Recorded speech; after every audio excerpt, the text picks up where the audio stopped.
Et yo tout le monde, c'est Maxi Game, j'espère que vous allez bien. Aujourd'hui, on se retrouve pour une petite critique ciné.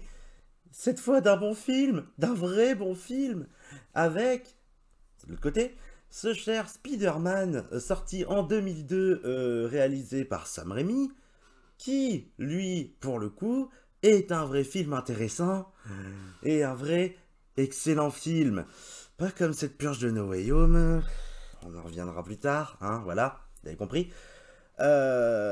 L'histoire, Peter Parker, alors qu'il est en visite dans un laboratoire avec son lycée, va se retrouver piqué par une araignée qui va lui donner des super pouvoirs et il deviendra Spider-Man. Pendant ce temps, le père de son meilleur ami, Norman Osborn, joué par un Willem Dafoe, qui cabotine en méchant, mais tellement bien, tellement bon dans ce rôle, lui va essayer des expériences avec des produits non adaptés sur lui et va se transformer en bouffon vert. Le film est génial, juste génial. Il y a des défauts bien sûr, il y a plusieurs défauts qu'on peut noter dedans, mais mon dieu, le film est excellent. En fait, pour faire simple, c'est un film de son époque. Beaucoup de défauts, c'est des choses qu'on peut pouvaient être des défauts avant, mais d'ailleurs qu'avant on ne remarquait pas. Par exemple, les élèves du lycée, je veux dire Tobey Maguire par exemple qui joue euh, Spider-Man, qui joue Parker, ou Kirsten Dunst en Mary Jane, et non, ils sont plus au lycée depuis longtemps, hein. Ça se voit, mais c'est un défaut de son époque. Beaucoup de films, pas tous attention, mais beaucoup de films à l'époque faisaient ça. Et ça se sent. Euh, c'est c'est un film de son époque, dans la réal, dans les effets spéciaux aussi, hein. On est littéralement, bon, 6 ans après la démocratisation des CGI. Et en effet, ça va se sentir. Je regarde que je dis pas des conneries par rapport à la date. J'ai rien dit, on est 9 ans après. On est 9 ans après Jurassic Park. Mais c'est pas non plus. On est à l'ère de la PS2, hein, ne l'oublions pas. On est au début de l'ère PS2. Et il y a certains plans, ouais, ça fait très. On les voit de nos jours, on dit putain, ça pique. Le moment où Peter Parker, par exemple, découvre ses pouvoirs, où il les essaie pour la première fois, ouais, non, ça picote un petit peu, faut dire ce qui est. Mais à côté de cela, la réal est vraiment efficace et belle, intéressante. La lumière est basique et montre ce qu'il faut montrer. Elle est pas incroyable. Là où par contre il y a un peu plus de travail côté réal, c'est certaines scènes devenues maintenant cultes. Je pense notamment Baiser retourné avec Mary Jane. Je pense à la création à la naissance en fait pour moi du bouffon vert, qui a vraiment un travail un petit côté horrifique. Et de temps en temps, t'as un ou deux moments où on va avoir par exemple les pensées de Spider-Man, ou quand il va rêver à un moment, où ça fait vraiment jumpscare, comme il est hanté par le bouffon vert, ses pensées sont sur le bouffon vert, on se prend un espèce de jumpscare dans la gueule, qui est plutôt bien amené parce qu'il sort vraiment de nulle part, donc il marche pour le coup. Et oui, c'est logique avec le film, beaucoup de gens critiquent en mode, mais ça a aucun sens. Si, si, ça en a un. Si tu regardes 2 petites secondes, ça en a un. Et non, non, franchement, le film est excellent là-dessus. Les acteurs sont très bons.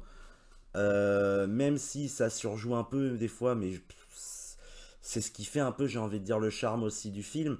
Il y a un côté un peu, je dirais un petit peu série B des fois, mais par exemple Willem Dafoe, qui est un acteur que j'adore, Willem Dafoe, il y a une règle. Tu sais quand il joue un méchant parce qu'il surjoue. Et là, en bouffon vert, il surjoue, mais avec son rire, son espèce de sourire machiavélique. Il est kiffant à regarder. Faut pas oublier qu'on est à une époque où on ne faisait pas vraiment de films de super-héros. Allez, déjà, les films de super-héros, c'était casse-gueule. Parce que bon, ok, il y a eu Superman de Donner, ok, il y a eu les Batman de Burton. Mais c'est deux exemples parmi tant d'autres. Et ce film a permis de démocratiser, a commencé à démocratiser le film de super-héros en fait.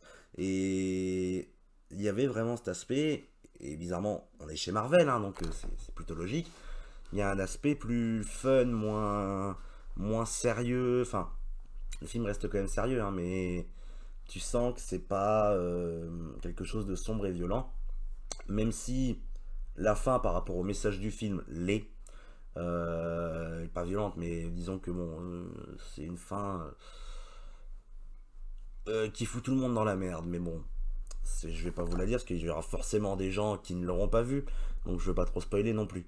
Mais ouais, non, franchement, jeu des acteurs excellent. La musique de Danny Elfman qui reste en tête, qui te grave comme ça dans la tête, mais pour des bonnes raisons. C'est pas comme une musique, par exemple, Psychonauts 2, que j'ai critiqué, où on avait une musique à un moment, c'était un peu It's a Small World de Disney. Vous savez, la petite musique, allez, c'est mon cadeau, je vous la rappelle. Vous savez, cette musique na na na na na na na na na na. Voilà, maintenant vous l'avez dans la tête pour la journée, elle vous est revenue si vous y êtes déjà allé. Et bon courage pour vous pendant une semaine. Là, franchement, on est sur quelque chose de très bon. Chaque personnage va avoir son thème fort. Euh, non, franchement, c'est sympathique. Par contre, il y a un truc qui est marrant avec la musique, c'est les musiques amenées. C'est-à-dire les musiques qui n'ont pas été faites pour le film, qui sont symboliques de cette époque début 2000. Hein, parce que, par exemple, on a du Nickelback. Oui, de nos jours, c'est mort, en fait. T'aurais jamais ça.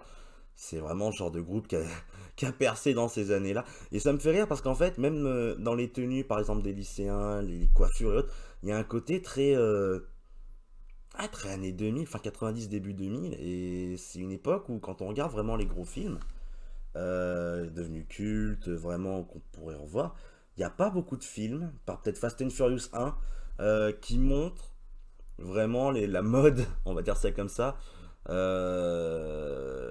mode de cette époque, qui est assez discutable, hein, on peut le dire franchement. Mais voilà. Et à côté de cela, non, non, le film reste excellent. Le scénario, il y a un ou deux moments où tu peux te poser des questions. Il y a quelques petites incohérences. Euh, Peter Parker a un côté tête à claque aussi dedans parce que il va faire énormément de mauvais choix. Mais en fait, le problème, c'est que ce petit défaut-là, qu'après, c'est juste comment le film veut amener son personnage. Donc, c'est un choix comme un autre de le faire souffrir. Mais le problème, c'est qu'il va énormément souffrir dans ce film. Mais dans un sens, c'est logique parce que ça va avec le message du film. Puisque ce film, il a un thème qui va le suivre tout du long, qui vient d'une réplique culte que tout le monde connaît depuis, un grand pouvoir implique de grandes responsabilités. Et c'est littéralement le thème de ce film. Et c'est plutôt bien amené et intéressant parce que justement on va te montrer qu'il faut des sacrifices. C'est pour ça aussi que j'aime bien ce film par rapport au putain de MCU. Il y a un enjeu et il y a des risques. Spider-Man, il ressort pas. Chaque combat, il ressort. Il est pas bien. Il a pris cher et autres. Ce que je trouve peu présent dans les films du MCU. La majorité, à la limite, ils ont fait un combat, ils vont te faire une vanne pour finir le truc, et merci, au revoir, c'est passé, tout va bien, je vais très bien, qu'on peut enchaîner avec la suite. Là, non, il y a toujours, bizarrement, on va avoir un combat ou autre, mais on va avoir un temps de pause pour pour qu'on se remette déjà du combat qu'on vient de voir, mais aussi pour que Parker lui-même se remette des actions, des combats. Et c'est un des enchaînements, je trouve, assez intéressant. Un point aussi important n'empêche, ça va pas être avec le scénario dans la narration, hein, c'est les dialogues que je trouve plutôt bien écrits. Des fois, il y a un ou deux moments où c'est vraiment le méchant cliché. Je peux même pas dire pour le coup des années 2000, parce que là, c'est même encore plus vieux. Des fois, il y a un côté très années fin 60, ce qui est normal parce que Sam Raimi a voulu adapter vraiment le Spider-Man des débuts.